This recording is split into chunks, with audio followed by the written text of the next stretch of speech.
What if global politics had a spiritual guide? Today we're exploring a pretty radical proposal for just that. So here's the big question at the heart of it. What if the UN had a spiritual twin?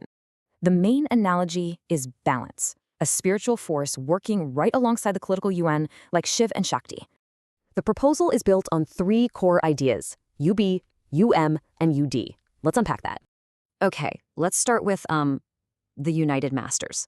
Think of it as a spiritual upper house for the world.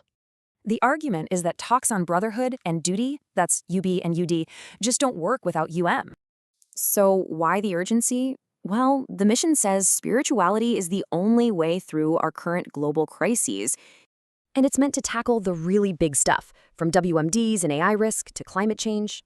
All right, so how do you get this from just an idea to a real functioning body? The plan includes 9 different organs, covering everything from a prayer council to a universal court.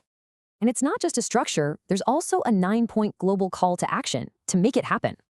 The action plan is pretty bold. We're talking changes to national flags, education, and even media. What's really interesting, though, is that this is not some new idea. It's been developing for decades.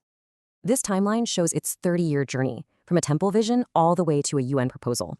And that brings us to the latest step, a direct appeal made on September 17, 2025. The appeal has a 3-part strategy: start in India to build support and then go global. So why kick it off in India? Because the mission started there. The idea is for India to lead. At the end of the day, the goal is simple: add a moral compass to global decision-making. So, to be clear, the idea isn't to replace the UN. It's designed to work with it. It all leaves you wondering, could a spiritual body actually serve as a moral compass for our world?